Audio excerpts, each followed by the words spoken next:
আসসালামু আলাইকুম এভরিওয়ান, সবাইকে স্বাগত জানাচ্ছি 10 মিনিট স্কুলের অ্যাডমিশন প্রোগ্রামের সাধারণ জ্ঞান বাংলাদেশ পর্বের আজকের লেকচারে। সুপ্রিয় শিক্ষার্থী বন্ধুরা, আজকে আমরা খুবই গুরুত্বপূর্ণ বেশ কিছু বিষয় সম্পর্কে জানবো, যে বিষয়গুলো সচরাচর আমাদের পরীক্ষায় বেশ কয়েকটি সময় চলে আসে এবং এই বিষয়গুলোকে কেন্দ্র করেই মূলত অধিকাংশ গুরুত্বপূর্ণ প্রশ্ন সাজানো হয়। শুরুতেই বলে রাখা দরকার, আপনাদের সাথে আজকে আমি রয়েছি আকিফ মাসুমি। আমি জাহাঙ্গীরনগর বিশ্ববিদ্যালয় থেকে আমার পড়ালেখা শেষ করেছি। সুপ্রিয় শিক্ষার্থী বন্ধুরা, আমরা কালক্ষেপণ না করে শুরু করব আমাদের আজকের লেকচার। প্রথমেই আমরা দেখে নিব আজকে কোন বিষয়গুলো আমাদের আলোচনার টপিক বা বিষয়বস্তুতে থাকছে। আমরা দেখতে পাচ্ছি জাতীয় দিবস, পরিচিতি, সাগর, সমুদ্র সৈকত, দ্বীপ, হ্রদ, জলপ্রপাত, ঝর্ণা, উপত্যকা, পাহাড় পর্বত, ইকো পার্ক। সুতরাং আমরা খুব স্বাভাবিকভাবে শিক্ষার্থী বন্ধুরা বুঝতে পারছেন যে আজকে অনেকগুলো টপিক, হয়তো কিছু ছোট ছোট টপিক, যেই টপিকগুলো থেকে মিলিয়ে অনেকগুলো প্রশ্ন আসে, সেই টপিকগুলো নিয়ে মূলত আমাদের আজকের আলোচনা। আমরা একটু জানার চেষ্টা করব, সেটি হচ্ছে যে কিভাবে করে আসলে এই বিষয়গুলো থেকে প্রশ্ন চলে আসে ভর্তি পরীক্ষার ক্ষেত্রে, সেই বিষয়গুলো আমরা বোঝার চেষ্টা করব। আমরা আর কালক্ষেপণ না করে শুরু করব আমাদের আজকের আলোচনা। আমাদের প্রথমেই আমি আবারও বলে দিচ্ছি, আমাদের আজকের আলোচনার ক্ষেত্রে যদি আমি গুরুত্বের দিক থেকে বিবেচনা করি, জাতীয় দিবস থেকে কিন্তু একটি প্রশ্ন অনেক সময় থাকে এবং একটু সাজেশন থাকবে এরকম যে আসলে জাতীয় দিবস পড়ার ক্ষেত্রে আমরা যেহেতু দিবস কেন্দ্রিক আলোচনা করব, সেটি পড়ার ক্ষেত্রে আমরা চেষ্টা করব ক্যালেন্ডার থেকে বা যে কোনো একটা পার্টিকুলার ক্যালেন্ডারকে সিলেক্ট করে সেটিকে দাগিয়ে পড়ার। তাতে যে সুবিধাটি হবে সেটি হচ্ছে যে এই ক্যালেন্ডারটিকে একবার বা দুইবার রিভিশন দিলে আমাদের দিবসগুলো খুব ভালো মনে থাকবে। এবং দিবসগুলো মনে রাখাটা খুবই গুরুত্বপূর্ণ, কারণটি হচ্ছে দিবস থেকে কিন্তু অবশ্যই প্রশ্ন চলে আসে এবং বাকি বিষয়গুলো থেকেও আমরা একইভাবে সাজেস্ট করে পড়ানোর বিষয়টিগুলো আমরা বলবো। আমরা সেই বিষয়গুলো ফ্রিভাবে আলোচনা করবো। আমরা সরাসরি আমাদের আলোচনায় প্রবেশ করি, তবেই বরঞ্চ আরো অনেকগুলো কথা চলে আসবে। সুপ্রিয় শিক্ষার্থী বন্ধুরা, আমাদের প্রাথমিক আলোচনা আমরা যে দেখতে পাচ্ছি জাতীয় দিবস, মাস এবং সময়ের ক্রম অনুযায়ী আমরা বিভিন্ন দিবস আপনাদের সামনে উপস্থাপন করছি। সেই দিবসগুলো নিয়ে মূলত আমাদের আজকের আলোচনা। আমরা যেটি দেখতে পাচ্ছি যে বিভিন্ন মাস এবং বিভিন্ন সময়কে কেন্দ্র করেই দিবসগুলো সাধারণত হয় এবং আমাদের যে গুরুত্বপূর্ণ দিবসগুলো সেগুলো আমরা দেখব। জানুয়ারি মাসের যে আলোচনা, সেখানে আমরা দেখতে পাচ্ছি 1 জানুয়ারি, এটি হচ্ছে বিশ্ব পরিবার দিবস। এটি মূলত সারা বিশ্বের ক্ষেত্রে এটিকে পালন করা হয়। আমরা দেখতে পাচ্ছি জানুয়ারি মাসের 6 তারিখ বিশ্ব যুদ্ধ অনাথ শিশু দিবস, এটিও খুবই গুরুত্বপূর্ণ একটি বিষয়।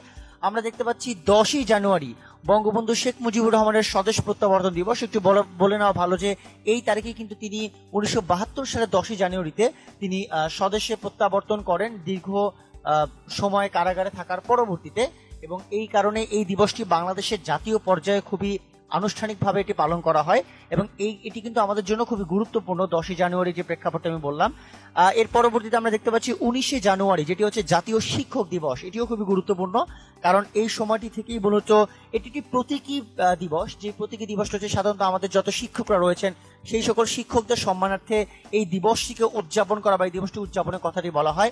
20 জানুয়ারি যেটি খুবই গুরুত্বপূর্ণ, সেটা হচ্ছে শহীদ আসাদ দিবস।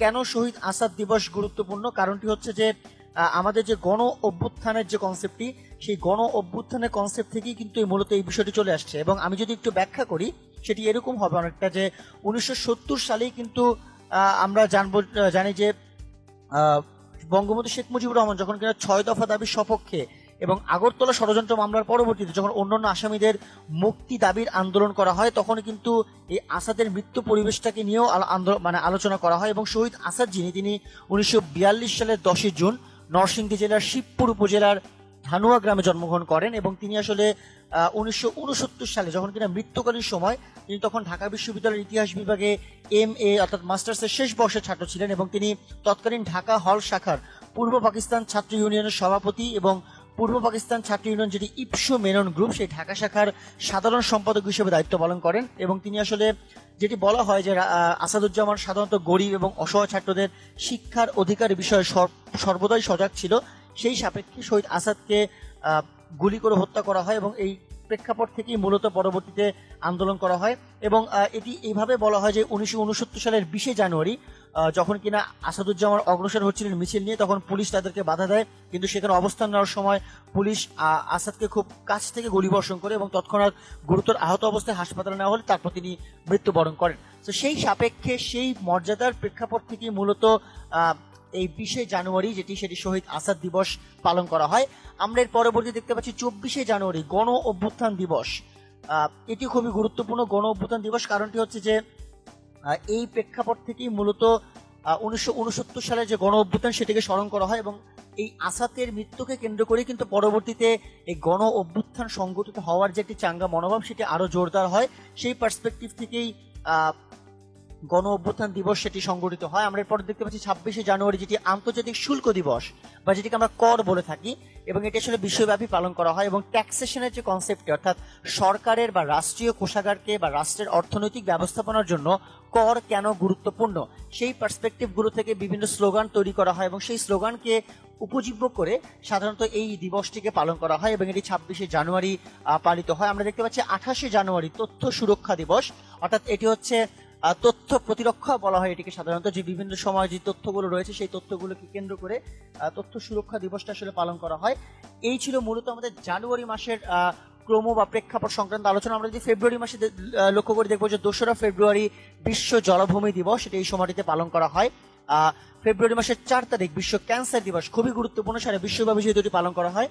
এবং এই ক্যান্সার দিবসে যেটি করা হয় সেটি হচ্ছে যে বিভিন্ন ক্যান্সার বিরোধী সচেতনতামূলক বিভিন্ন কার্যক্রম গ্রহণ করা। আমরা দেখেছি যে দক্ষিণ আফ্রিকায় যখন কিনা ব্রেস্ট ক্যান্সারের প্রতিরোধের জন্য গোলাপি রঙের বিভিন্ন ক্যাম্পেইন চালানো হয়, সেগুলো খুবই গুরুত্বপূর্ণ। আমরা দেখতে পাচ্ছি কাশ্মীর দিবস, খুবই গুরুত্বপূর্ণ, যেটি কিনা 5ই ফেব্রুয়ারি পালিত হয়, এবং এটি কাশ্মীরের স্বাধীনতাকে কেন্দ্র করে। সাধারণত 1947 সালের 5ই ফেব্রুয়ারিকে এই কাশ্মীর তারা হচ্ছে একটি স্বায়ত্তশাসিত প্রদেশ হিসেবে রয়েছে, যদিও বর্তমানে এই কনসেপ্টটিকে বিভিন্নভাবে ইভ্যালুয়েট করা হয়। ভারতের 370 নম্বর অনুচ্ছেদ, যেটি কিনা বাতিল করার মাধ্যমে কাশ্মীরকে ভারতের অধিগ্রহণ করার একটি পরিকল্পনা গ্রহণ করা আমরা যে দেখেছি। এছাড়া আমরা এটি দেখতে পাচ্ছি যে 14ই ফেব্রুয়ারি এটিকে বলা হয় ভ্যালেন্টাইন্স ডে, বা এটিকে বলা হয় বিশ্ব ভালোবাসা দিবস। এটি সাধারণত বাইরের একটি কনসেপ্ট থেকে এসেছে, এবং যদিও এটি বাংলাদেশে খুব ভালোভাবে পালন করা হয় ভ্যালেন্টাইন্স ডে। এবং আমরা আরেকটি দিবস দেখতে পাচ্ছি সুন্দরবন দিবস, এবং এটিও আসলে 14ই ফেব্রুয়ারি পালন করা হয়। এবং আমরা সবাই জানি সুন্দরবন হচ্ছে বাংলাদেশের তো বটেই, এবং সারা বিশ্বের সর্ববৃহৎ ম্যানগ্রোভ ফরেস্ট, এবং এই সাপেক্ষে সুন্দরবনকে কেন্দ্র করে যে দিবসটি পালন করা হয় সেটি 14ই ফেব্রুয়ারি, এবং এটি হচ্ছে সুন্দরবন দিবস। জাতীয় দিবসের আমরা সাময়িক কিছু তথ্যক্রম জানলাম, আমরা আরো কিছু তথ্যক্রম জানবো। আমরা আমাদের পরবর্তী আলোচনা মুভ করে আমরা দেখতে পাচ্ছি যে 21শে ফেব্রুয়ারি আন্তর্জাতিক মাতৃভাষা দিবস, খুবই গুরুত্বপূর্ণ, কারণ 1952 সালের 21শে ফেব্রুয়ারিতেও আমরা জানি যে ভাষার জন্য রক্ত দিয়েছিল অনেক মানুষ, যার মধ্যে রফিক, জব্বার, বরকত, শফিক এরা রয়েছে। সো এই শহীদদের স্মরণ করেই কিন্তু আন্তর্জাতিক মাতৃভাষা দিবসটি পালন করা হয়, এবং এটি কিন্তু বাংলাদেশে স্থানীয়ভাবে পালন করা হতো 1999 সালে। ইউনেস্কো এই 21শে ফেব্রুয়ারি তথা আন্তর্জাতিক মাতৃভাষা দিবসকে তারা একটি আন্তর্জাতিক পর্যায়ের স্বীকৃতি প্রদান করে, যার সাপেক্ষে 2000 সালের 21শে ফেব্রুয়ারি থেকেই কিন্তু এই আন্তর্জাতিক মাতৃভাষা দিবসের যে জায়গাটি সেটি শুরু হয়। আমরা দেখতে পাচ্ছি 22শে ফেব্রুয়ারি, যেটি হচ্ছে বিশ্ব স্কাউট দিবস, এবং এই স্কাউট দিবসটি এটিও বাংলাদেশের ক্ষেত্রে পালন করা হয় বিভিন্ন জায়গায়। এবং স্কাউট দিবস কিন্তু আমাদের যে স্কাউট বিষয়টি রয়েছে সেটি কিন্তু শুধু বহির্বিশ্বে রয়েছে, সেটি বাংলাদেশে নেই এমনটা না, বাংলাদেশেও কিন্তু এটি রয়েছে। এবং মোর ইম্পর্টেন্টলি স্কাউটিং আন্দোলনের যিনি প্রবক্তা ছিলেন লর্ড ব্যাডেন পাওয়েল, তিনি 1857 খ্রিস্টাব্দের 22শে ফেব্রুয়ারি জন্মগ্রহণ করেন, এবং তার হাত ধরেই কিন্তু 1907 খ্রিস্টাব্দে মূলত এই যেটি করা হয় সেটি হচ্ছে যে তার হাত ধরে 1907 খ্রিস্টাব্দে স্কাউটিং আন্দোলনের সূত্রপাত ঘটানো হয়।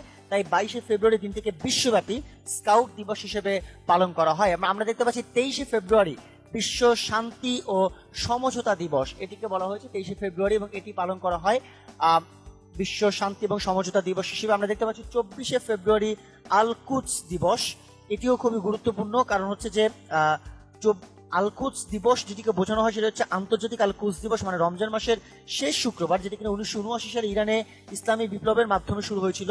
এবং এটি খুবই গুরুত্বপূর্ণ, কোন অর্থে একটু ব্যাখ্যা রয়েছে, আমরা একটু ব্যক্তিমূলক বিষয়গুলো জেনে যাবো, কারণ আমাদের যেহেতু সংজ্ঞা ভিত্তিক এমসিকিউ গুলো চলে আসে।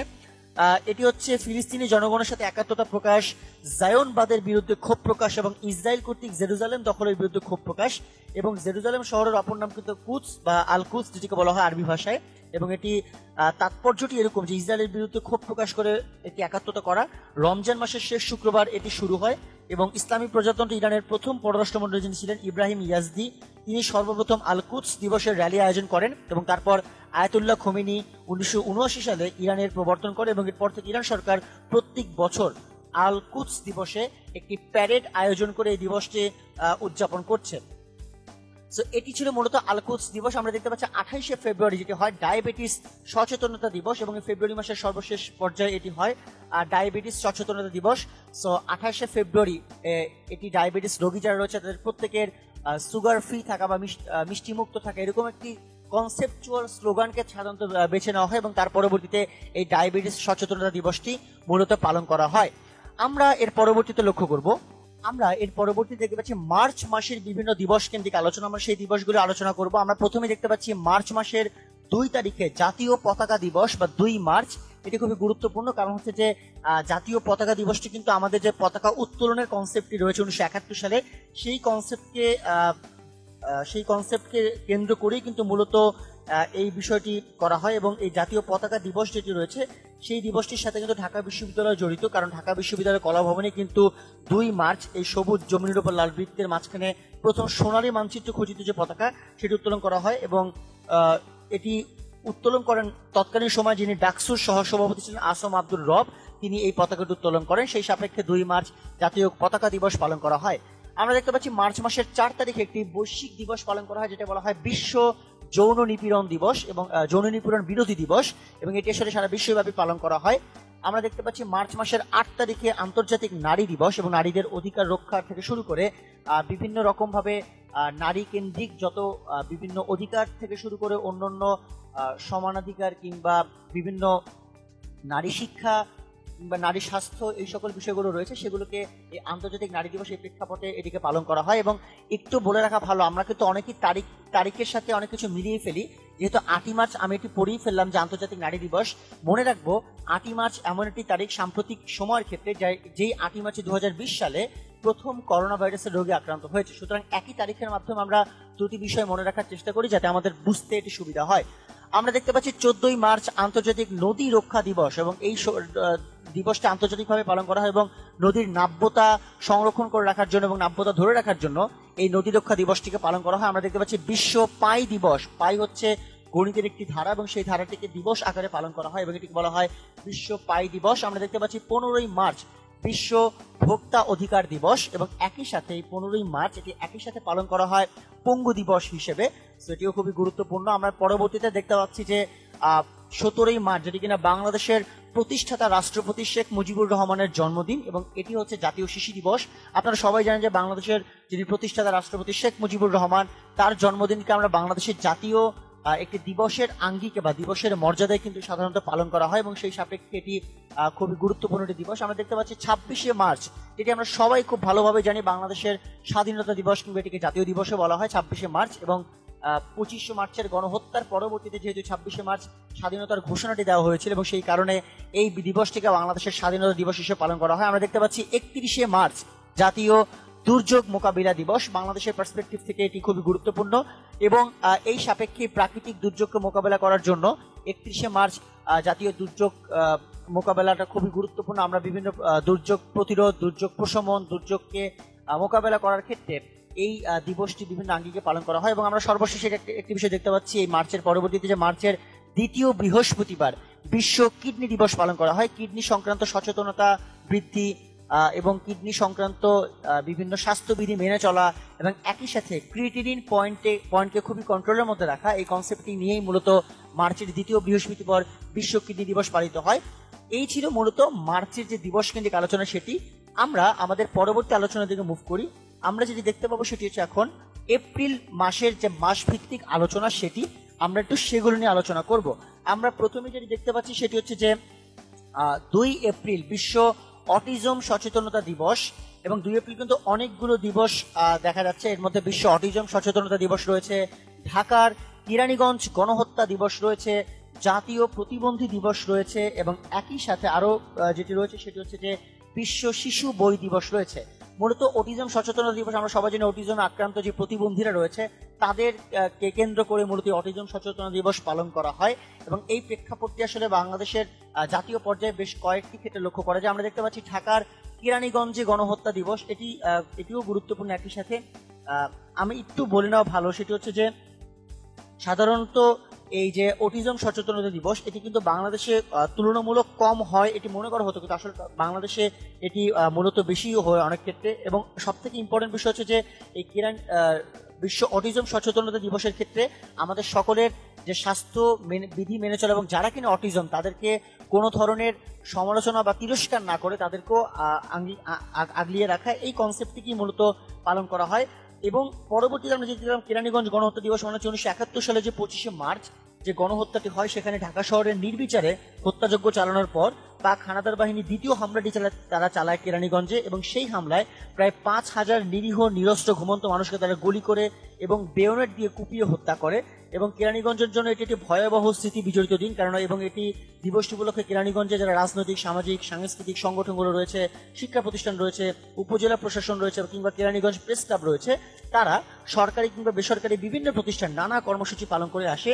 তারা শহীদদের প্রতি শ্রদ্ধা নিবেদন করে এবং বুড়িগঙ্গা নদীর তীর ঘেঁষে যে কেরানীগঞ্জ উপজেলাটি রয়েছে সেখানে বিভিন্নভাবে তারা নারী পুরুষ তারা সবাই নির্বিশেষে এই দিবসটি খুব ভালোভাবে পালন করে থাকে।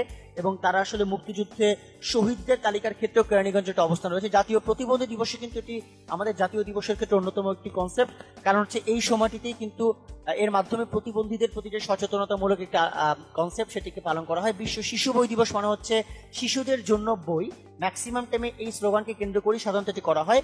এই ধারণাকে কেন্দ্র করেই বিশ্ব শিশু বই দিবস পালন করা হয়।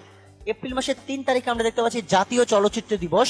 এটিও খুবই গুরুত্বপূর্ণ। আমাদের বাংলাদেশের যে বিএফডিসি বা বাংলাদেশ ফিল্ম ডেভেলপমেন্ট কর্পোরেশন, তার পার্সপেক্টিভ থেকে চলচ্চিত্রের উন্নয়নের স্বার্থে জাতীয় চলচ্চিত্র দিবস এটি পালন করা হয়।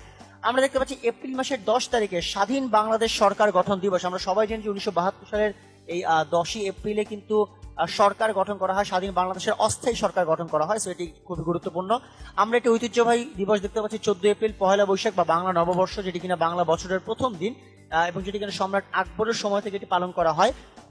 এই কারণে এটি খুবই গুরুত্বপূর্ণ। আমরা দেখতে পাচ্ছি 17 এপ্রিল মুজিবনগর দিবস, এবং এটি এই জন্য গুরুত্বপূর্ণ কারণ 17 এপ্রিল এই মুজিবনগর তথা মেহেরপুরের বৈদ্যনাথ তলায় এখানে শপথ গ্রহণ করা হয়। সেই সাপেক্ষে মুজিবনগর দিবসটি খুবই গুরুত্বপূর্ণ। আমরা দেখতে পাচ্ছি যে পরবর্তীতে এপ্রিল মাসের 27 তারিখ তথা বাংলার বাকখ্যাত শেরে বাংলাকে ফজলুল হকের মৃত্যুবার্ষিকী, এবং এটি একই সাথে আন্তর্জাতিকভাবে স্বীকৃত শব্দ সচেতনতা দিবস বলে, অর্থাৎ শব্দ যে দূষণটি রয়েছে সেই দূষণের এগেইনস্টে গিয়ে দিবসটি পালন করা হয়। বিশ্ব নকশা দিবসও রয়েছে এর মধ্যে, যেটি কিনা আন্তর্জাতিকভাবে পালিত হয় এবং এটি যেটি কিনা শিল্পের ক্ষেত্রে খুবই গুরুত্বপূর্ণ। আমরা দেখতে পাচ্ছি এপ্রিল মাসের 28 তারিখে আন্তর্জাতিক শ্রমিক স্মরণ দিবস বা ইন্টারন্যাশনাল ওয়ার্কার্স মেমোরিয়াল ডে এটি পালন করা হয়। শ্রমিকদের বিভিন্ন ক্ষেত্রে আমরা দেখতে পাচ্ছি পেশাগত স্বাস্থ্য ও শ্রমিক নিরাপত্তা দিবস, সেটিও 28 এপ্রিল পালন করা হয়। আন্তর্জাতিক শ্রমিক দিবসের ক্ষেত্রে যে বিষয়টি আমাদের জানা খুবই গুরুত্বপূর্ণ সেটি হচ্ছে যে 1886 সালে শিকাগো শহরে, অর্থাৎ ইউএস এর শিকাগো শহরে আন্দোলনটি সংগঠিত হয় দৈনিক 8 ঘন্টার দাবিতে। এবং মূলত এই শিকাগো শহরের যে শ্রমিকদের এই যে দাবি আন্দোলন, এই সময়টি থেকেই কিন্তু এই ঘটনাকে কেন্দ্র করেই কিন্তু পরবর্তীতে শ্রমিক দিবস সচেতনতামূলক কিংবা আন্তর্জাতিক শ্রমিক দিবসের তারিখটি ঘোষণা করা হয়। এবং মোর ইম্পর্টেন্টলি আমরা পরবর্তী দেখতে পাচ্ছি মে মাসের 3 তারিখে সংবাদপত্র স্বাধীনতা দিবস, অর্থাৎ সংবাদপত্রের যে স্বাধীনতা, যে মৌলিক স্বাধীনতার প্রেক্ষাপট থেকে সেটিকে পালন করা হয়। আমরা দেখতে পাচ্ছি বিশ্ব গণমাধ্যম দিবস, এটিও খুবই গুরুত্বপূর্ণ, যে গণমাধ্যমের স্বাধীনতা কেন্দ্রিক আলোচনা সেটি এই দিবস আলোচিত হয়। আমরা দেখতে পাচ্ছি আন্তর্জাতিক সূর্য দিবস, যেটি কিনা মে মাসের 3 তারিখ অনুষ্ঠিত হয়। এবং একই সাথে এর পাশাপাশি রয়েছে বিশ্ব অ্যাজমা দিবস, যারা কিনা অ্যাজমা রোগী, যারা কিনা বিভিন্ন অ্যাজমা সংক্রান্ত রোগে আক্রান্ত, তাদের কেন্দ্র করে এবং এই সংক্রান্ত সচেতনতা বৃদ্ধির জন্য এই বিশ্ব অ্যাজমা দিবসটি পালন করা হয়। সুপ্রিয় শিক্ষার্থী বন্ধুরা, আমরা কিন্তু চেষ্টা করব দিবস এই যে আলোচনাগুলো আমরা করছি সেই দিবসের যে ব্যাকগ্রাউন্ডের ইতিহাস বা হিস্ট্রিটা আমি বলে নিচ্ছি, এই কারণেই বলে নিচ্ছি যাতে আপনাদের এই দিবসগুলো খুব ভালোভাবে মনে থাকে। আমরা দেখতে পাচ্ছি 15ই মে পরিবার দিবস, সেটিও খুবই গুরুত্বপূর্ণ। পরিবার যে ধারণাটি রয়েছে সেই ধারণাটিকে কেন্দ্র করে দিবসটি পালন করা হয়। 16ই মে হচ্ছে ফারাক্কা লং মার্চ দিবস, এটি খুবই গুরুত্বপূর্ণ কারণ হচ্ছে মাওলানা আব্দুল হামিদ খান ভাসানী এই তারিখেই কিন্তু তিনি ফারাক্কা অভিমুখে যে লং মার্চটি শুরু করেন, সেই কারণেই কিন্তু এটিকে বলা হয় ফারাক্কা লং মার্চ দিবস বা ফারাক্কা দিবস, যেটি আমরা বলি না কেন। আমরা দেখতে পাচ্ছি 22শে মে আন্তর্জাতিক জীববৈচিত্র্য দিবস, অর্থাৎ প্রাকৃতিক বৈচিত্র্যের যে সংরক্ষণ এবং প্রাকৃতিক বৈচিত্র্যের ভারসাম্য রক্ষার জন্য যে এই দিবসটি মূলত পালন করা হয় মে মাসের 22 তারিখে আন্তর্জাতিক জীববৈচিত্র্য দিবস। আমরা দেখতে পাচ্ছি 25শে মে নজরুল জন্ম জয়ন্তী বা কবি কাজী নজরুল ইসলামের যে জন্মদিন সেটি পালন করা হয়, এবং এটি আমি বাংলা ব্র্যাকেটে লিখে দিয়েছি, বাংলা 11ই জ্যৈষ্ঠ এটি পালন করা হয় নজরুল জন্ম জয়ন্তীর যে কনসেপ্টটি। এই ছিল মোটামুটি এপ্রিল এবং মে মাসের পার্সপেক্টিভ থেকে যে দিবসগুলো রয়েছে সেই দিবসগুলো কেন্দ্রিক আলোচনা। আমরা আমাদের পরবর্তী আলোচনার দিকে মুভ করলে দেখতে পাবো মে মাসের আরেকটি গুরুত্বপূর্ণ আলোচনা হচ্ছে 28শে মে, যেটি কিনা হচ্ছে বলা হয় বিশ্ব নিরাপদ মাতৃত্ব দিবস। এবং মাকে কেন্দ্র করে, অর্থাৎ মাতৃত্বকে কেন্দ্র করে বা মাতৃত্বকালীন ছুটিকে কেন্দ্র করে বা মাতৃত্বের অধিকারকে কেন্দ্র করে মূলত এই দিবসটি পালন করা হয়। এবং একই সাথে 28শে মে বিখ্যাত হয়েছে শিল্পাচার্য জয়নুল আবেদিনের মৃত্যুবার্ষিকী হিসেবে। এটিও খুবই গুরুত্বপূর্ণ একটি বিষয়। শিল্পাচার্য জয়নুল আবেদিন তিনি বাংলাদেশের খুবই গুরুত্বপূর্ণ একজন ব্যক্তিত্ব। এবং এছাড়া মে মাসের দ্বিতীয় রবিবার পালন করা হয় মা দিবস, এটিও খুবই গুরুত্বপূর্ণ। আমরা সবাই এটি কম বেশি জানি যে মা দিবস সেটি কিনা পৃথিবীর সারা বিশ্বব্যাপী মূলত পালন করা হয় মে মাসের দ্বিতীয় রবিবার। আমরা জুন মাস ভিত্তিক যে বিষয়গুলো রয়েছে সেগুলো যদি আমরা দেখি, যে 5ই জুন বিশ্ব পরিবেশ দিবস খুবই গুরুত্বপূর্ণ, কারণ 1992 সালের এই দিনেই মূলত ব্রাজিলের রিও ডি জেনিরোতে ধরিত্রী সম্মেলনটি হয় এবং তার পরবর্তীতে জুন মাসের 5 তারিখকে কেন্দ্র করে বিশ্ব পরিবেশ দিবস পালন করা হয়। এবং এই দিবসটি কেন্দ্র করা হয় পরিবেশ কেন্দ্রিক যে সচেতনতা, পরিবেশের আনুষঙ্গিক বিভিন্ন কনসেপ্টকে ধারণ করে তার পরবর্তীতে এই পরিবেশের উন্নয়ন করা, বাস্তুসংস্থান এর গুরুত্ব বজায় রাখা, ওজোন স্তরের ক্ষয় বৃদ্ধি রোধ করা, এই ধরনের আরো অনেক সচেতনতা ভিত্তিক বিষয় বিশ্ব পরিবেশ দিবসে পালন করা হয়। এবং আমরা যদি সম্মেলন কেন্দ্রিক আলোচনা করি, সেই সম্মেলনে কিন্তু এই ধরনের বিষয়গুলো আলোচিত হয়েছিল, যেমনটা বলা চলে যে উপকূলীয় রাষ্ট্র যেগুলো রয়েছে তারা সমুদ্র পৃষ্ঠের উচ্চতা নিরসনের জন্য বাঁধ নির্মাণ করবে, এই কনসেপ্টগুলো কিন্তু আলোচিত হয়েছিল। এই কনসেপ্ট থেকেই মূলত 5ই জুন বিশ্ব পরিবেশ দিবস পালিত হয়। আমরা দেখতে পাচ্ছি 7ই জুন 6 দফা দিবস এবং 1966 সালের এই 7ই জুনে মূলত ঢাকা সহ বিভিন্ন জেলায় দেশব্যাপী গণ আন্দোলন করা হয় 6 দফা দাবি নিয়ে এবং এখানে 11 জন শহীদ হন। আমরা দেখতে পাচ্ছি 12ই জুন বিশ্ব শিশু শ্রম বিরোধী দিবস, অর্থাৎ শিশুকে যাতে তার কিশোর বয়সে তাকে বিভিন্ন শ্রমের সাথে কেন্দ্রীভূত করা না হয় এবং তাকে যেন অতিরিক্ত শ্রম শিশুর ক্ষেত্রে যদি না হয়, এবং এই সামগ্রিক ধারণার এগেইনস্টে গিয়ে মূলত বিশ্ব শিশু শ্রম বিরোধী দিবস পালিত হয়, যাতে শিশুকে এক ধরনের অত্যাচার না করা হয়। আমরা দেখতে পাচ্ছি 13ই জুন নারী উত্তক্তকরণ প্রতিরোধ দিবস, যেটি বলা হয় ইফটিজিং প্রতিরোধ দিবস। সো এটি খুব স্বাভাবিকভাবেই এই সম্পর্কিত সচেতনতা তৈরির জন্য বা বৃদ্ধির জন্য এই দিবসটি পালন করা হয়। আমরা দেখতে পাচ্ছি 16ই জুন যেটি কিনা সংবাদপত্রের কালো দিবস, এবং এটি খুবই গুরুত্বপূর্ণ বাংলাদেশের জন্য সংবাদপত্রের কালো দিবসটি। কারণটি হচ্ছে যে সংবাদপত্রের কালো দিবসে একটি হত্যাকাণ্ড কিংবা একটি সমস্যাজনিত বিভিন্ন ইতিহাস রয়েছে। আমরা যদি সেই ইতিহাসটি পর্যালোচনা করি, সেটা আমরা দেখতে পাবো 1975 সালের 16ই জুন 4টি পত্রিকা রেখে বাকিগুলো বন্ধ করে দেয় তৎকালীন সরকার। এই জন্য সাংবাদিকদের একটি অংশ, আই রিপিট, একটি অংশ তারা সাধারণত এটিকে কালো দিবস পালন করে থাকে। এবং তারা সাধারণত অনেকে রয়েছে জাতীয় প্রেস ক্লাবে, ফেডারেল সাংবাদিক ইউনিয়নের একাংশ, ঢাকা সাংবাদিক ইউনিয়নের একাংশ, তারা এটিকে পালন করে থাকে। আমরা দেখতে পাচ্ছি 20শে জুন বিশ্ব শরণার্থী দিবস, এটি পালন করা হয়। অর্থাৎ বিশ্ব শরণার্থী দিবস এটি যারা বিশ্বের যত শরণার্থী রয়েছে তাদেরকে আশ্রয় প্রদান করা, আশ্রয় শিবিরে সাম্যাবস্থা বজায় রাখা, এই কনসেপ্টগুলিকে ইভ্যালুয়েট করা হয় এবং এই কনসেপ্টগুলিতে সচেতনতা বৃদ্ধির জন্য বিশ্ব শরণার্থী দিবস পালন করা হয়। এবং বাংলাদেশের ক্ষেত্রে এটি এছাড়াও গুরুত্বপূর্ণ, কারণ সুফিয়া কামালের জন্মবার্ষিকী, বেগম সুফিয়া কামালের, যিনি কিনা বেগম পত্রিকারও প্রকাশক ছিলেন এবং বাংলাদেশের খুবই গুরুত্বপূর্ণ একজন নারী ব্যক্তিত্ব। আমরা দেখতে পাচ্ছি পরবর্তীতে 23শে জুন এটিকে বলা হয় আন্তর্জাতিক অলিম্পিক দিবস, বিশ্বব্যাপী পালন করা হয়। এছাড়া রয়েছে জাতিসংঘ পাবলিক সার্ভিস দিবস পালন করা হয়, পলাশী দিবস পালন করা হয়, কারণ আমরা জানি 1757 সালের 23শে জুন পলাশীর যুদ্ধ অনুষ্ঠিত হয়। এবং এছাড়াও আমাদের বাংলাদেশের বর্তমান ক্ষমতাসীন রাজনৈতিক দল বাংলাদেশ আওয়ামী লীগের প্রতিষ্ঠা বার্ষিকী 23শে জুন সংগঠিত হয়। এছাড়া আমরা দেখতে পাচ্ছি 26শে জুন ওষুধের অপব্যবহার এবং অবৈধ পাচার বিরোধী দিবস, এটি পালন করা হয়। এবং যারা কিনা নির্যাতিত, সেই নির্যাতনের শিকারদের সহায়তা দিবস নামক একটি দিবসও এই 26শে জুন পালন করা হয়। আমরা যদি জুলাই মাসের দিকে লক্ষ্য করি, দেখতে পাবো জুলাই মাসও খুবই গুরুত্বপূর্ণ কিছু দিবস রয়েছে, যদিও খুব কম দিবস পরিমাণে, তারপরেও কিছু গুরুত্বপূর্ণ দিবস রয়েছে। আমরা দেখতে পাচ্ছি যে 1 জুলাই আন্তর্জাতিক কৌতুক দিবস বলা হয় এটিকে, এবং একই সাথে এই সময়টিতে চিকিৎসক দিবসও পালন করা হয়। এছাড়াও ঢাকা বিশ্ববিদ্যালয় দিবস এটি পালন করা হয়, কারণ ঢাকা বিশ্ববিদ্যালয় 1913 সালের 1 জুলাই কিন্তু শুরু হয়। তো ঢাকা বিশ্ববিদ্যালয় দিবসটি খুবই গুরুত্বপূর্ণ। আমরা দেখতে পাচ্ছি 29শে জুলাই বিশ্ব বাঘ দিবস। আমরা জানি বাঘের যে পায়ের ছাপ, যেটিকে পাগমার্ক বলা হয়, এবং এই সাপেক্ষে বাঘ প্রাকৃতিক বৈচিত্র্যের যেহেতু একটি অংশ, এটিকে সংরক্ষণ করে রাখা এবং এই সংক্রান্ত সচেতনতা 29শে জুলাই পালন করা হয়। এছাড়াও জুলাই মাসের গুরুত্বপূর্ণ আরেকটি দিন রয়েছে, যেটিকে বলা হয় 10ই জুলাই, এবং এটি হচ্ছে জাতীয় শোক দিবস, এটিও খুবই গুরুত্বপূর্ণ। আমরা দেখতে পাচ্ছি এছাড়াও জুলাইয়ের প্রথম শনিবার যেটি পালন করা হয় সেটি হচ্ছে বিশ্ব সমবায় দিবস, এটিও খুবই গুরুত্বপূর্ণ, এটি জুলাইয়ের প্রথম শনিবার পালন করা হয়।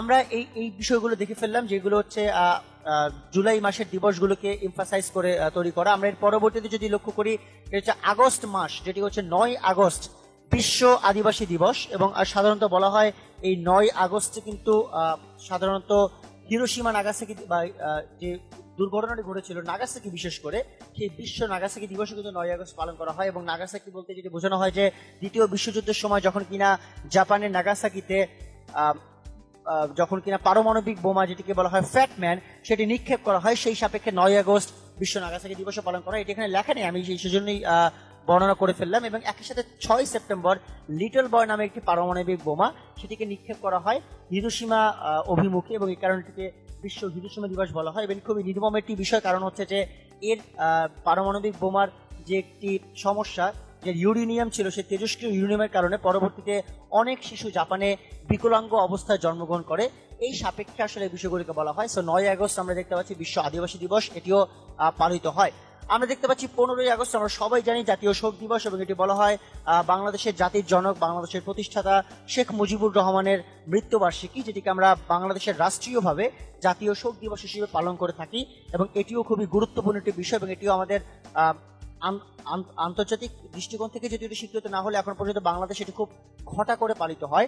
আমরা দেখতে পাচ্ছি 19 আগস্ট বিশ্ব ফটোগ্রাফি দিবস, অর্থাৎ ফটোগ্রাফি সংক্রান্ত বিভিন্ন বিষয়গুলো বা ফটোগ্রাফি সংক্রান্ত আলোচনাগুলো এই দিবসের সাথে সংশ্লিষ্ট বা সংযুক্ত। আমরা যদি সেপ্টেম্বরের ক্ষেত্রে তাকে 15ই সেপ্টেম্বরকে বলা হয় আন্তর্জাতিক গণতন্ত্র দিবস, একই সাথে বলা হয় আন্তর্জাতিক প্রকৌশলী দিবস, এবং একই সাথে বলা হয় জাতীয় আয়কর দিবস। আমরা কিন্তু বিশ্ব শুল্ক দিবস জেনে ফেলেছিলাম, কিন্তু যদি প্রশ্ন আসে বাংলাদেশের ক্ষেত্রে অর্থাৎ জাতীয় আয়কর দিবস কোনটি, এর উত্তরটি কিন্তু হবে 15ই সেপ্টেম্বর, এবং এটি বলা হয় যেটি জাতীয় আয়কর দিবস। আমরা দেখতে পাচ্ছি 17ই সেপ্টেম্বর মহান শিক্ষা দিবস, এটিও খুবই গুরুত্বপূর্ণ, আর 17ই সেপ্টেম্বরের সাথে জড়িত। 23শে সেপ্টেম্বর হচ্ছে প্রীতিলতা ওয়াদ্দেদার, যিনি কিনা ব্রিটিশ বিরোধী আন্দোলনের সাথে যুক্ত ছিলেন, তার আত্মাহুতি দিবস। তিনি এই তারিখেই আত্মাহুতি প্রদান করেন, এবং প্রীতিলতা ওয়াদ্দেদারের এই আত্মাহুতি স্মরণেই মূলত এই 23শে সেপ্টেম্বর এই দিবসটি পালন করা হয়। আমরা একই সাথে দেখতে পাচ্ছি 27শে সেপ্টেম্বর বিশ্ব পর্যটন দিবস। পর্যটকদেরকে উৎসাহ প্রদান করা থেকে শুরু করে সামগ্রিকভাবে পর্যটন কেন্দ্রগুলোকে, বিভিন্ন পর্যটন কেন্দ্র যেগুলো রয়েছে সেগুলোকে আরো বেশি সমস্যা মুক্ত করা, এগুলোই মূলত পর্যটন কেন্দ্রের সাথে আলোচিত বা এই দিবসের সাথে সংযুক্ত, এবং এটি সাধারণত সারা বিশ্বব্যাপী পালন করা হয়। আমরা দেখতে পাচ্ছি 30শে সেপ্টেম্বর বিশ্ব কন্যা শিশু দিবস। সাধারণত কন্যা শিশুর অধিকার বা কন্যা শিশুর স্বাস্থ্য এই সংক্রান্ত আলোচনা এই দিবসের সাথে জড়িত। আমরা অক্টোবর মাসের দিকে তাকাবো 1 অক্টোবর, এটি বিশ্ব নিরামিষাশী দিবস, একই সাথে বিশ্ব বয়োজ্যেষ্ঠ দিবস এবং বিশ্ব হেপাটাইটিস দিবস পালন করা হয়। হেপাটাইটিস একটা সময় বিশ্বে একটি মহামারী অবস্থানেও চলে এসেছিল শিশুদের ক্ষেত্রে বিশেষ করে, পরবর্তীতে সেটির টিকা আবিষ্কার হয়, এবং এই দিবসটি মূলত হেপাটাইটিস রোগের যে সচেতনতা, সেই সচেতনতা বৃদ্ধিতে কাজ করে। আমরা দেখতে পাচ্ছি 5ই অক্টোবর বিশ্ব শিক্ষক দিবস। অনেকেই বলতে পারেন আমরা তো একটু আগে শিক্ষক দিবস পড়েছি, আমি একটু কনফিউশন ক্লিয়ার করি শিক্ষার্থী বন্ধুদের। আমরা একটু আগে যেটি জেনেছি সেটা হচ্ছে জাতীয় শিক্ষক দিবস, যেটি কিনা পালিত হয় 19শে জানুয়ারি, কিন্তু এটি হচ্ছে বিশ্ব শিক্ষক দিবস, এটি সারা বিশ্বব্যাপী পালিত হয়, এবং এটি হচ্ছে অক্টোবরের 5 তারিখ। আমি আবারও ক্লিয়ার করছি, জাতীয় শিক্ষক দিবস পালিত হয় 19শে জানুয়ারি বা জানুয়ারি 19 তারিখ, এবং বিশ্ব শিক্ষক দিবস পালিত হয় অক্টোবরের 5 তারিখ। আমরা এরপর দেখতে পাচ্ছি 15ই অক্টোবর অনেকগুলো দিবস রয়েছে, এর মধ্যে বিশ্ব হাত ধোয়া দিবস, বিশ্ব সাদা ছড়ি দিবস। এটি এই সাদা ছড়ি দিবসটি মূলত অন্ধ যারা তাদেরকে কেন্দ্র করে এই সাদা ছড়ি দিবসের কথাটি বলা হয়েছে। এবং আরেকটি রয়েছে আন্তর্জাতিক গ্রামীণ নারী দিবস, মূলত গ্রামীণ বা প্রত্যন্ত অঞ্চলের নারীদের অধিকার কেন্দ্রিক আলোচনা এই দিবসের সাথে সংযুক্ত। 15ই অক্টোবরে 3টি দিবস রয়েছে। এবং লাস্ট যে আমরা দেখতে পাচ্ছি 24শে অক্টোবর আরো 3টি গুরুত্বপূর্ণ দিবস রয়েছে, যার মধ্যে জাতিসংঘ দিবস, যেহেতু 1945 সালে 24শে অক্টোবর জাতিসংঘ প্রতিষ্ঠিত হয়, সেই সাপেক্ষে 24শে অক্টোবর জাতিসংঘ দিবস পালন করা হয়। আমরা দেখতে পাচ্ছি বিশ্ব উন্নয়ন তথ্য দিবস, এটিও খুবই গুরুত্বপূর্ণ, এবং একই সাথে বিশ্ব পোলিও দিবস। পোলিও শিশুদের জন্য খুবই ভয়ঙ্কর একটি রোগ ছিল, যে সাপেক্ষে আমরা পোলিও কেন্দ্রিক সচেতনতা বৃদ্ধির জন্য এই দিবসটি পালন করা হয়, বিশ্ব পোলিও দিবস। আমরা দিবস কেন্দ্রিক আলোচনা একদম শেষের দিকে আরো কয়েকটি দিবস সম্পর্কে জানবো। আমরা দেখতে পাচ্ছি নভেম্বর মাসে যেটি পালন করা হয়, আমরা একদম প্রথমে দেখেছি 1 নভেম্বর বিশ্ব নিরামিষাশী দিবস, এটিও খুবই গুরুত্বপূর্ণ 1 নভেম্বরের যে আলোচনা। আমরা দেখতে পাচ্ছি 3 নভেম্বর, সেটি হচ্ছে খুবই গুরুত্বপূর্ণ জেল হত্যা দিবস। এই জেল হত্যা দিবসটি বাংলাদেশের ইতিহাসে খুবই গুরুত্বপূর্ণ অধ্যায় হিসেবে রচিত, কারণ হচ্ছে 1975 সালের এই দিনে আওয়ামী লীগ সহ বাংলাদেশের বেশ কিছু রাজনৈতিক দল তেসরা নভেম্বর এটি পালিত হয় এবং এই 1975 সালের এই দিনে আওয়ামী লীগের 4 জন জাতীয় নেতা, সাবেক উপরাষ্ট্রপতি সৈয়দ নজরুল ইসলাম, সাবেক বাংলাদেশি প্রধানমন্ত্রী তাজউদ্দিন আহমেদ, ক্যাপ্টেন এম মনসুর আলী এবং সাবেক স্বরাষ্ট্রমন্ত্রী আবুল হাসনাত মোহাম্মদ কামরুজ্জামান তাদের হত্যাকাণ্ডের স্মৃতি স্মরণার্থে এই দিবসটি মূলত পালন করা হয়।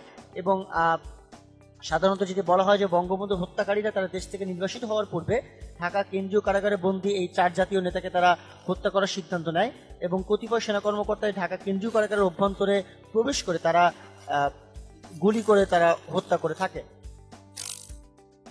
এই ছিল মূলত আমরা যেটি জানলাম জেল হত্যা দিবস সম্পর্কিত। এছাড়া আমরা দেখতে পাচ্ছি 4ই নভেম্বর সংবিধান দিবস, এবং সংবিধান দিবসটি বলার কারণ হচ্ছে এই তারিখে মূলত সংবিধান বাংলাদেশের যে খসড়াটি রয়েছে সেই খসড়াটি অনুমোদন হয়। সুপ্রিয় শিক্ষার্থী বন্ধুরা, একটু কনফিউশন ক্লিয়ার রাখা দরকার যে 4ই নভেম্বর অনুমোদন হয় বলেই কিন্তু সংবিধান দিবস বলা হয়। তবে যদি প্রশ্ন আসে কবে কার্যকর হয়, তাহলে উত্তরটি হবে 1972 সালের 16 ডিসেম্বর, কারণ সংবিধানটি কিন্তু কার্যকর হয় আরো পরে থেকে। সো অনুমোদন বিষয়টিকে যেহেতু দিবস আঙ্গিকে প্রকাশ করা হয়, সেহেতু 4ই নভেম্বর এটি হবে সংবিধান দিবস। আমরা দেখতে পাচ্ছি 7ই নভেম্বর জাতীয় বিপ্লব ও সংহতি দিবস, এটি আমরা পালন করা হয়। আমরা দেখতে পাচ্ছি 10ই নভেম্বর নূর হোসেন দিবস, যেটি কিনা নূর হোসেন যিনি কিনা গণতান্ত্রিক অভ্যুত্থানের সাথে জড়িত, এবং এই নূর হোসেন হত্যাকাণ্ডের কারণে পরবর্তীতে গণতান্ত্রিক অভ্যুত্থানের সাথে সংশ্লিষ্ট এই দিবসটিকে স্মৃতি সংযুক্তি হিসেবে পালন করার ক্ষেত্রে 10ই নভেম্বর নূর হোসেন দিবস পালন করা হয়।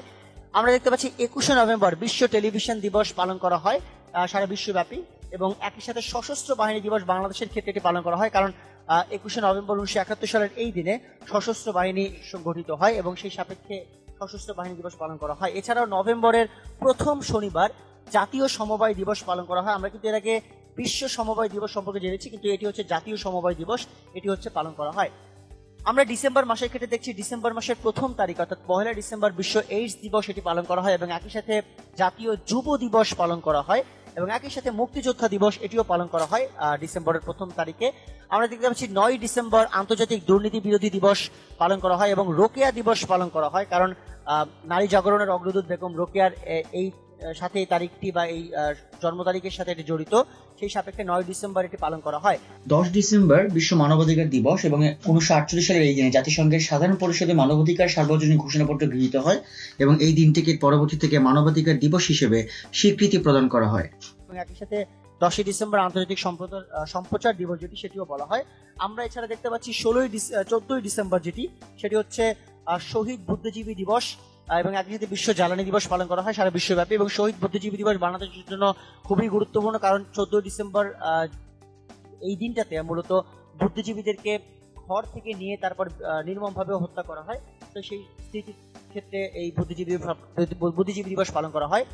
16 ডিসেম্বর আমাদের বাংলাদেশের সবচেয়ে কাঙ্ক্ষিত দিবস যেটি বিজয় দিবস, এটি পালন করা হয়। এবং বিজয় দিবস আমরা সবাই জানি 1971 সালের 16 ডিসেম্বর পাকিস্তানি বাহিনীর আত্মসমর্পণের মাধ্যমে বাংলাদেশ নামটি ধারণ করে বিজয় অর্জন করে, এবং সেই সাপেক্ষেই মূলত 16 ডিসেম্বর এই বিজয় দিবস পালন করা হয়। এবং সর্বশেষ আমরা দেখতে পাচ্ছি ডিসেম্বর মাসের 19 তারিখ বাংলা ব্লগ দিবস এটি পালন করা হয়।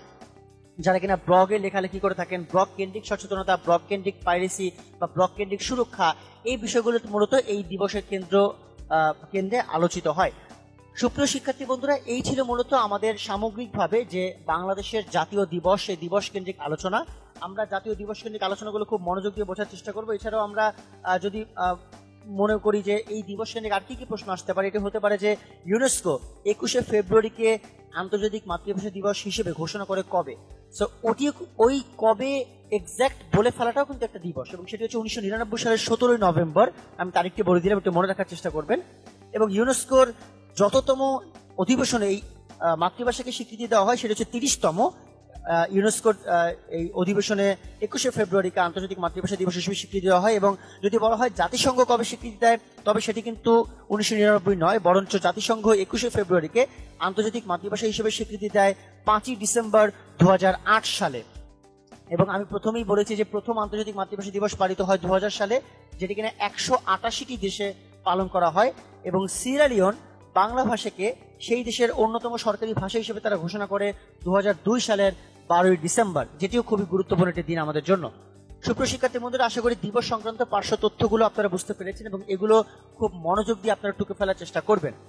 আমরা আমাদের পরবর্তী আলোচনা থেকে মুভ করে আমরা দেখতে পাচ্ছি বঙ্গোপসাগর এবং সমুদ্র সৈকত, মূলত সাগর কেন্দ্রিক যে আলোচনা সেটি এখন আমরা করার কথা ছিল। সেই সাপেক্ষে আমরা এখন আলোচনা করব বঙ্গোপসাগর বা এই সমুদ্র সৈকত কেন্দ্রিক।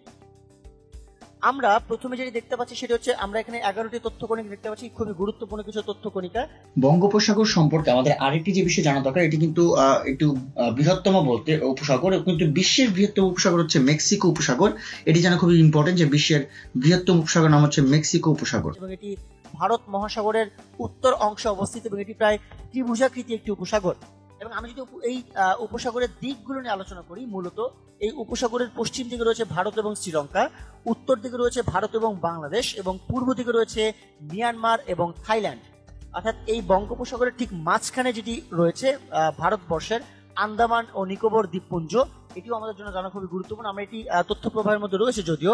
সো একটু বলে নেওয়া ভালো যে বঙ্গোপসাগরের আয়তন, আমরা দ্বিতীয় তথ্য প্রবাহে দেখতে পাচ্ছি যে বঙ্গোপসাগরের আয়তন হচ্ছে মূলত 21,72,000 বর্গ কিলোমিটার, এবং অনেক বড় নদী কিন্তু এই উপসাগরের সাথে মিশেছে। এর মধ্যে গঙ্গা রয়েছে, পদ্মা রয়েছে, হুগলি রয়েছে, ব্রহ্মপুত্র শাখা নদী রয়েছে, যমুনা, মেঘনা, আরো অনেকগুলো নদী রয়েছে। এবং বঙ্গোপসাগরের নিকটবর্তী অনেকগুলো যেটাকে বলা হয় বন্দর রয়েছে, সেটি নিয়ে আমরা একটু পরে আলোচনা করব। আমি একটু আগে বললাম যেটি, সেটি এখানে লেখা রয়েছে বঙ্গোপসাগরের ঠিক মাঝখানে বিরাজ করছে ভারতবর্ষের আন্দামান ও নিকোবর দ্বীপপুঞ্জ, এবং বঙ্গোপসাগর অববাহিকার দেশসমূহ হচ্ছে Bharat, Bangladesh, Myanmar, Thailand, Indonesia এবং শ্রীলঙ্কা। এরা বঙ্গোপসাগর অববাহিকা অবস্থিত। আমরা দেখতে পাচ্ছি বাংলাদেশ ও ভারত থেকে অনেক নদী বঙ্গোপসাগরে এসে পতিত হয়েছে, যার মধ্যে প্রধান নদীগুলো হচ্ছে উত্তরে গঙ্গা, মেঘনা এবং ব্রহ্মপুত্র, দক্ষিণ মহানন্দা, গোদাবরী, কৃষ্ণা এবং কাবেরী। এই নদীগুলোর নামগুলো জানা খুব গুরুত্বপূর্ণ, কারণ এগুলো খুবই প্রধান নদী বাংলাদেশের এবং ভারতেরও বটে। সো এগুলো মূলত পতিত হয়েছে বঙ্গোপসাগরে। এছাড়া যে কথাটি আমি বলছিলাম যে গুরুত্বপূর্ণ বন্দর কি কি হতে পারে, সেই গুরুত্বপূর্ণ বন্দরের জায়গা থেকে আমরা যদি দেখি, সেটি হচ্ছে যে বাংলাদেশের প্রধান যে দুই সমুদ্র বন্দর চট্টগ্রাম বন্দর এবং খুলনার মংলা বন্দর তো আছেই, এর পাশাপাশি কুদ্দালোর, ভারতের চেন্নাই, কাকিনাডা, পাচিলিমত্তম, বিশাখাপত্তনম, পারাদ্বীপ, কলকাতা এবং ইয়াঙ্গুন, এগুলো আসলে বঙ্গোপসাগরের তীরে অবস্থিত। এবং আমরা দেখতে পাচ্ছি বিশ্বের দীর্ঘতম প্রাকৃতিক সমুদ্র সৈকত হচ্ছে কক্সবাজার সমুদ্র সৈকত। এটি সম্পর্কে আমাদের একটু জানতে হবে, কারণ কক্সবাজার সমুদ্র সৈকত হচ্ছে সমগ্র বাংলাদেশের একটি প্রাকৃতিক ঐতিহ্যের ক্ষেত্রে খুবই গুরুত্বপূর্ণ স্থান, সেই সাপেক্ষে আমরা এটিকে বলে থাকি। সো কক্সবাজার সমুদ্র সৈকতটি খুব স্বাভাবিকভাবে আমরা সবাই জানি পৃথিবীর দীর্ঘতম অখণ্ডিত, আমি রিপিট, অখণ্ডিত সমুদ্র সৈকত, এবং এর দৈর্ঘ্য হচ্ছে 120 কিলোমিটার আমরা দেখতে পাচ্ছি। এবং এই সমুদ্র সৈকতটি বালুকাময়, কাদার অস্তিত্ব পাওয়া যায় না, এবং এটি বিভিন্নভাবে অত্যাধুনিক হোটেল, মোটেল, কটেজ সজ্জিত। এবং সুইজারল্যান্ডের যে নিউ 7 ওয়ান্ডার্স ফাউন্ডেশন, তাদের যে 2000 সালে দ্বিতীয়বারের মতো বিশ্বের প্রাকৃতিক নতুন সপ্তাশ্চর্য যে নির্বাচন প্রতিযোগিতায় কক্সবাজার সমুদ্র সৈকতটি কয়েকবার শীর্ষস্থানে ছিল, কিন্তু প্রচার প্রচারণা হয়তোবা কম বলে সেখানে সরাসরি সম্প্রচার করেও এই ভোট অর্জন করতে সম্ভবত সক্ষম হয়নি।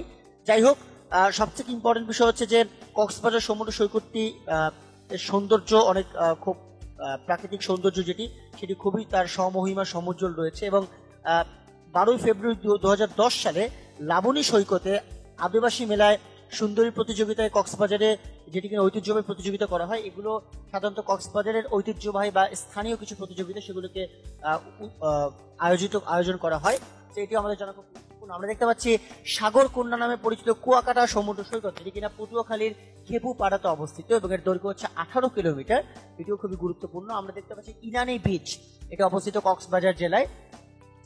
আমরা দেখতে পাচ্ছি 1888 সালে বাংলাদেশের প্রথম সমুদ্র বন্দর হিসেবে চট্টগ্রাম বন্দর চালু হয়, খুবই গুরুত্বপূর্ণ ইনফরমেশন। এবং একই সাথে এটিও লক্ষ্য করা যাচ্ছে যে জাতীয় সমুদ্র গবেষণা ইনস্টিটিউট, যেটি কিনা কক্সবাজারে অবস্থিত, সেটি নির্মাণ কাজ শুরু হয়ে সেটি 2016 সালে নির্মাণ যে অবস্থাটি সেটি কিন্তু শেষও হয়েছে, সেটি আমাদের জন্য জানা খুবই গুরুত্বপূর্ণ। সুপ্রিয় দর্শক মন্ডলী, দুঃখিত, আমি আসলে একটি প্রেস ব্রিফিং এর মতো বলে ফেলছি, দুঃখিত। সুপ্রিয় শিক্ষার্থী বন্ধুরা, আমরা মূলত এই বঙ্গোপসাগর এবং সমুদ্র সৈকত কেন্দ্রিক যে গুরুত্বপূর্ণ তথ্য প্রবাহগুলো রয়েছে, সেই গুরুত্বপূর্ণ তথ্য প্রবাহের আনুষঙ্গিক তথ্যগুলো আমরা জেনে ফেলার চেষ্টা করলাম। এগুলো আমরা একটু মনে রাখার চেষ্টা করব। আমরা আমাদের পরবর্তী আলোচনার অংশে মনোনিবেশ করে আমরা দেখতে পাচ্ছি বাংলাদেশের দ্বীপ নিয়ে বিভিন্ন আলোচনা রয়েছে। সেই দ্বীপগুলো নিয়ে আমরা এখন আলোচনা করব। খুবই গুরুত্বপূর্ণ কিছু আলোচনা এখানে রয়েছে, আপনারা একটু মনোযোগ দিয়ে বোঝার চেষ্টা করবেন। প্রথমে যে আলোচনাটি রয়েছে সেটি হচ্ছে সেন্ট মার্টিন দ্বীপ। সেন্ট মার্টিন দ্বীপ নিয়ে প্রথমেই বলতে হয় এটি নাফ নদীর মোহনায় অবস্থিত সেন্ট মার্টিন দ্বীপ, এবং এটি বাংলাদেশের একমাত্র সামুদ্রিক প্রবাল দ্বীপ।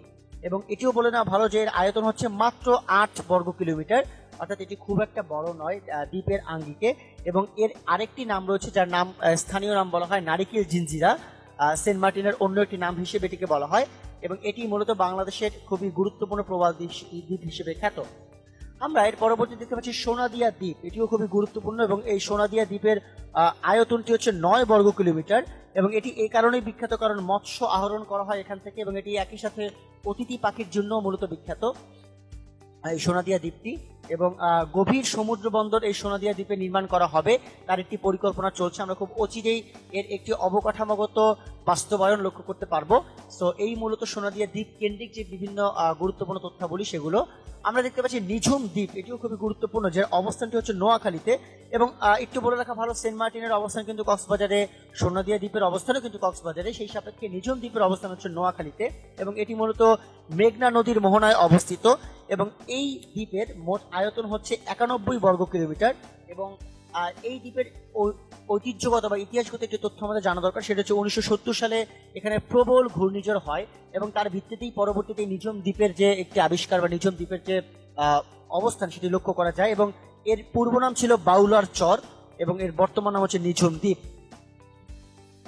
আমরা দেখতে পাচ্ছি সন্দ্বীপ। সন্দ্বীপ খুবই গুরুত্বপূর্ণ আরেকটি দ্বীপ, কারণ হচ্ছে যে এর অবস্থান মূলত চট্টগ্রামে, এবং এর আয়তন মোটামুটি বড়, এটি হচ্ছে 662 বর্গ কিলোমিটারের আয়তনে গড়া, এবং এখানে প্রাচীনকালে মূলত জাহাজ তৈরি করা হতো সন্দ্বীপে, সেই কারণে মূলত এটি বিখ্যাত।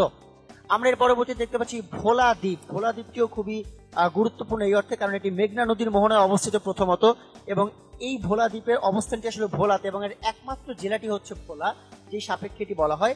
এবং এছাড়াও এটিকে বলা হয় বাংলাদেশের বৃহত্তম দ্বীপ, ভোলা দ্বীপ, এবং এটি আসলে বাংলাদেশের যে বৃহত্তম দ্বীপ হিসেবে খ্যাতের পূর্ব নাম ছিল শাহবাজপুর, যার বর্তমান নাম হচ্ছে ভোলা সেই সাপেক্ষে।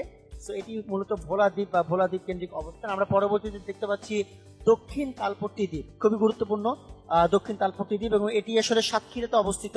এবং আপনারা চিত্রে যে দক্ষিণ তালপট্টি দ্বীপের অবস্থানে দেখতে পাচ্ছেন, বর্তমানে কিন্তু দক্ষিণ তালপট্টি দ্বীপ এরকম ভিজুয়ালাইজিং অবস্থানে নেই, সেটি তলিয়ে গিয়েছে নদীর মোহনায়। এবং এটি নিয়ে কেন অনেক বেশি আলোচনা, কারণ এটি বাংলাদেশ এবং ভারতের মধ্যকার একটি বিরোধপূর্ণ দ্বীপ ছিল, এবং এটি নিয়ে আসলে বেশ কয়েকটি বিরোধ চলমান ছিল। এবং এই যে নদীটি, যে নদীর মোহনায় দক্ষিণ তালপট্টি দ্বীপ অবস্থিত, সেটা হচ্ছে হারিয়াভাঙ্গা নদীর মোহনায় এই তালপট্টি দ্বীপটি অবস্থিত। এবং এছাড়াও যেটি খুবই গুরুত্বপূর্ণ আকারে জানা দরকার, সেটা হচ্ছে যে এর আয়তন 8 বর্গ কিলোমিটার ছিল। এর আরেকটি নাম ছিল পূর্বাশা, এবং ভারতে একে ডাকা হতো নিউমুর নামে, মূলত বাংলাদেশ থেকে দক্ষিণ তালপট্টি বলা হতো। এবং আমি আবারও বলছি, এটি কিন্তু বর্তমানে পানির তলে তলিয়ে গিয়েছে, এবং এটি বর্তমানে অস্তিত্ব আসলে নেই।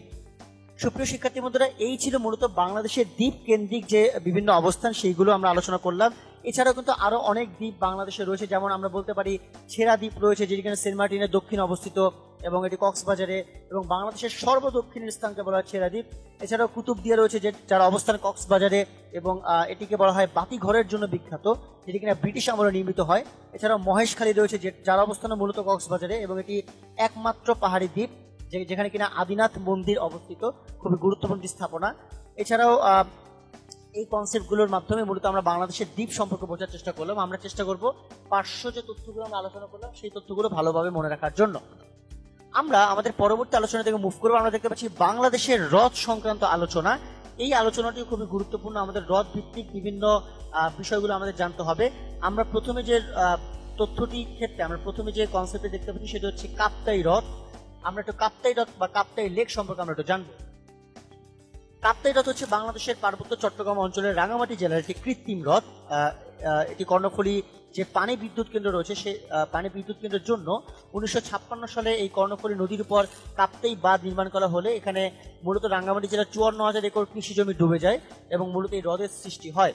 এবং এই হ্রদটি কিন্তু আমাদের বাংলাদেশের দক্ষিণ পূর্ব দিকে অবস্থিত, এবং এটি কর্ণফুলী নদীর যে অন্তর্প্রবাহ রয়েছে সেখানে রয়েছে। এবং কাপ্তাই হ্রদের যে ক্ষেত্রে মূলত একটি সমস্যাও হয়, সেটি হচ্ছে যে কৃষি জমির 40% যে ডুবে যায়, সেক্ষেত্রে 18,000 পরিবারের মোট 1 লাখ মানুষ কিন্তু বাস্তুচ্যুত হয়। তবে এটিও সত্য যে এই কেন্দ্রে, এই কাপ্তাই বিদ্যুৎ কেন্দ্র যেটি রয়েছে, উৎপাদন ক্ষমতা কিন্তু 1,20,000 কিলোওয়াট, এবং এটি একেবারে 40 মেগাওয়াট ক্ষমতা সম্পন্ন, এবং পানি বিদ্যুৎ কেন্দ্রের জন্য এটি খুবই গুরুত্বপূর্ণ একটি বিষয়। এই ছিল মূলত কাপ্তাই লেক বা কাপ্তাই হ্রদ কেন্দ্রিক আমাদের যে আলোচনা সেটি। আমরা এরপরে যে তথ্যটি দেখতে পাচ্ছি সেটি হচ্ছে ফয়েজ লেক বা ফয়েজ হ্রদ। মূলত ফয়েজ লেক বা ফয়েজ হ্রদ এটি আসলে চট্টগ্রামের পাহাড়তলী এলাকায় অবস্থিত এবং এটি কৃত্রিম হ্রদ এটি অবশ্যই। এটি 1924 সালে আসাম বেঙ্গল রেলওয়ে কর্তৃপক্ষের তত্ত্বাবধানে খনন করা হয় এবং সে সময় এটি পাহাড়তলী লেক হিসেবে পরিচিত ছিল। পরবর্তীতে ইংরেজি রেল প্রকৌশলী ছিলেন একজন ফয়, তার নামে এইটি ফয়েজ লেক হিসেবে মূলত বর্ণনা করা হয়। মূলত এই হ্রদটি তৈরির উদ্দেশ্য ছিল রেল কলোনিতে বসবাসকারী লোকদের নিকট পানি পৌঁছানো এবং বর্তমানে এটি বাংলাদেশের রেলওয়ে রয়েছে তাদের মালিকানাভুক্ত এবং এটি প্রায় 336 একর জমির উপর এই হ্রদটি পাহাড়ের এক শীর্ষ থেকে আরেক শীর্ষের মধ্যবর্তী উপত্যকায় আড়াআড়ি ভাবে বাঁধ নির্মাণের মাধ্যমে শ্রেষ্ঠ এবং যে পাহাড়তলী রেল স্টেশন রয়েছে সেখানে কৃত্রিম হ্রদ এর অবস্থানটি রয়েছে এবং এইটি মূলত ফয়েজ লেক। এবং এই হ্রদের পাশাপাশি কিন্তু চট্টগ্রাম চিড়িয়াখানা রয়েছে যেখানে কিনা প্রাকৃতিক সৌন্দর্য যেটি লীলাভূমি বলা চলে এবং সেই সাপেক্ষে এটি খুবই গুরুত্বপূর্ণ। আমরা এরপর যেটি জানবো সেটি হচ্ছে আমরা যেটি দেখতে পাচ্ছি সেটা হচ্ছে বগা লেক। বগা লেক সম্পর্কে আমরা কিছু তথ্য জানার চেষ্টা করব। মূলত বগা লেক বা এটিকে আসলে আরেকভাবে বলা হয় বগা কাইন হ্রদ বা বগা হ্রদ। মূলত এটি বান্দরবান শহর থেকে প্রায় 70 কিলোমিটার দূরে কেওকারাডং পর্বতের গা ঘেঁষে বা রুমা উপজেলা এটি অবস্থিত এবং সমুদ্রপৃষ্ঠ থেকে উচ্চতা প্রায় 1246 ফুট বা 380 মিটার। এটি মূলত একটি ফানেল বা চোঙ্গা আকৃতির বলা হয় এবং এর যে ছোট পাহাড়ের চূড়ায় বগা হ্রদের একটি অদ্ভুত ঘটন রয়েছে, অনেকটা এটাকে বলা হয় আগ্নেয়গিরির জ্বালামুখের মতো এর যে অবস্থান সেটি। এবং এটি মূলত 29 কিলোমিটার অভ্যন্তরে রুমা উপজেলা থেকেও প্রায় পূর্ব দিকে শঙ্খ নদীর তীর থেকে 29 কিলোমিটার অভ্যন্তরে একটি মৌজা বলা হয় যেটাকে বলা হয় নাইতং মৌজা, এটি পর্বত শ্রেণীর মধ্যে অবস্থিত। সেখানে এই পাহাড়ের চূড়ায় এই হ্রদটি অবস্থিত। এটি ছিল মূলত বগা লেক বান্দরবান এবং এটিও মূলত আমাদের বাংলাদেশের সৌন্দর্য যেটা আমি বলছিলাম যে সৌন্দর্য লীলাভূমির ক্ষেত্রে এটি খুবই গুরুত্বপূর্ণ।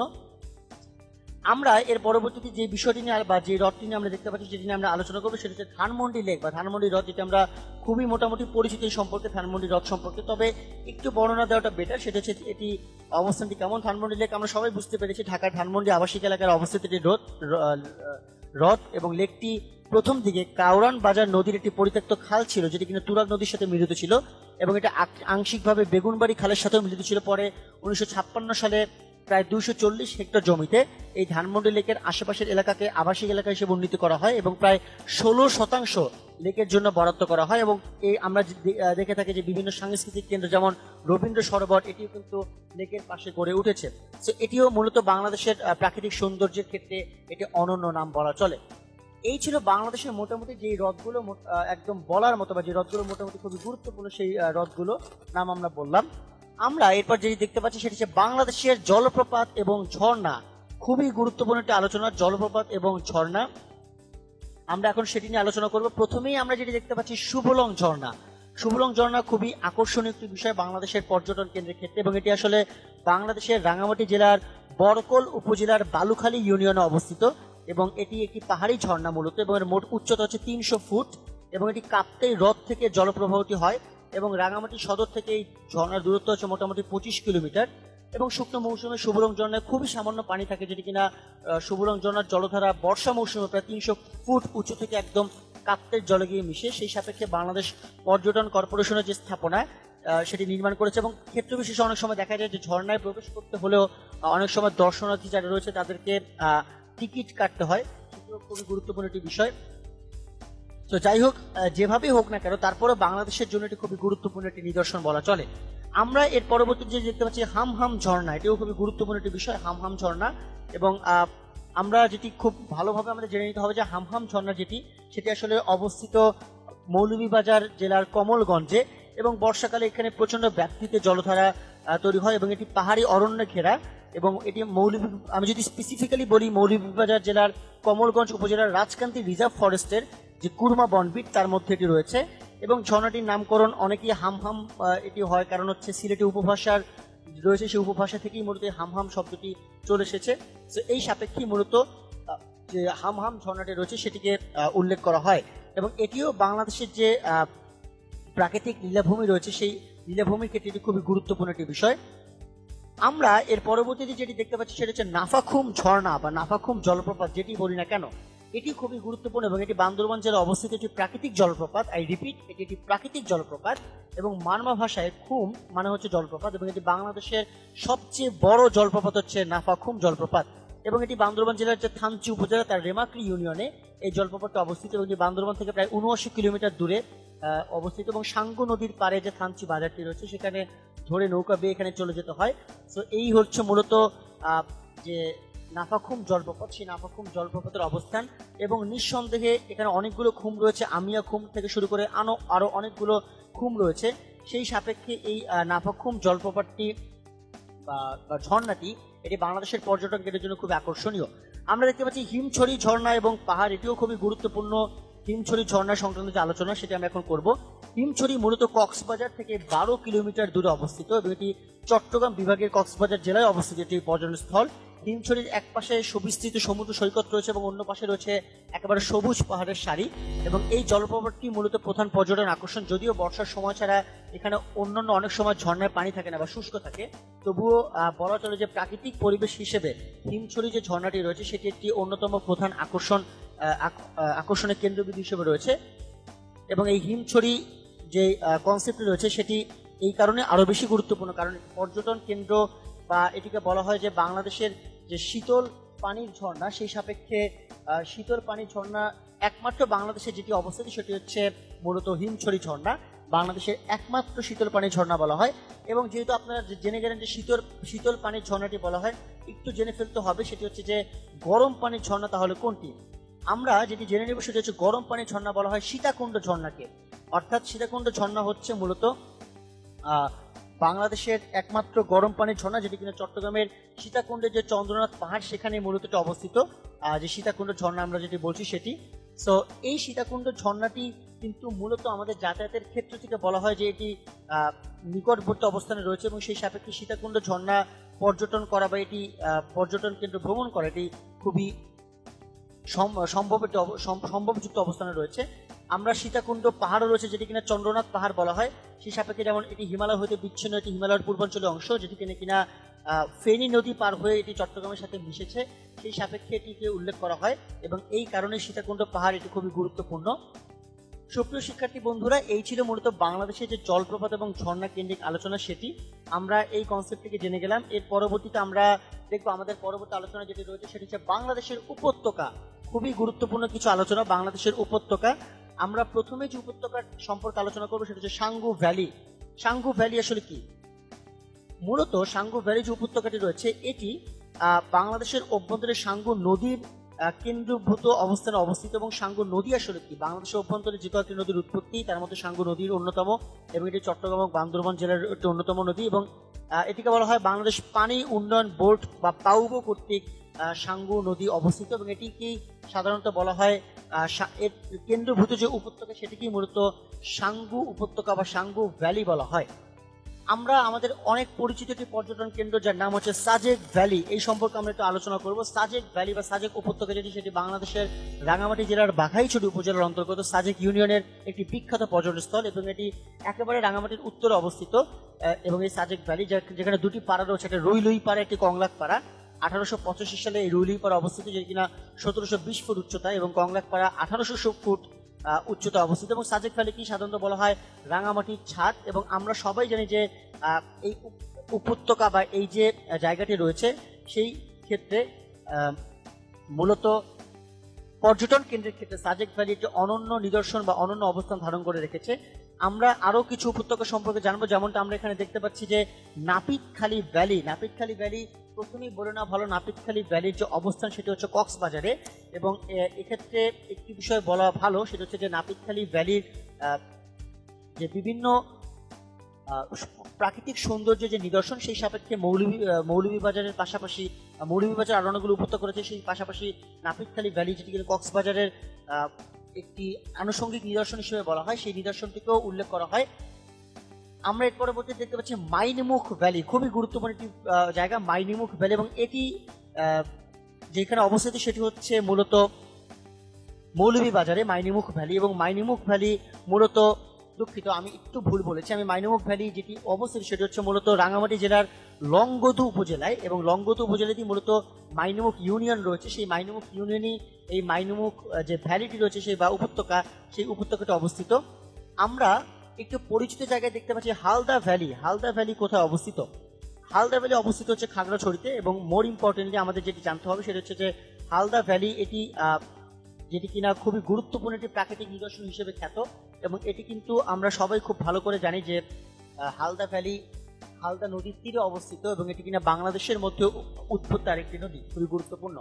আমরা দেখতে পাচ্ছি বলিশিরা ভ্যালি এবং এটি নিঃসন্দেহে মৌলভীবাজার জেলায় অবস্থিত। এবং আমরা আমার লেকচারের মধ্যে আপনারা শুরুতে নাপিত ভ্যালি এবং বলিশিরা ভ্যালির মধ্যে একটি কনফিউশন হয়তো ধরতে পেরেছেন। আসলে বলিশিরা ভ্যালি অ্যাকচুয়ালি মৌলভীবাজার জেলায় অবস্থিত এবং এটি খুবই গুরুত্বপূর্ণ এবং প্রাকৃতিক সৌন্দর্য নিদর্শন এই ভ্যালিটি।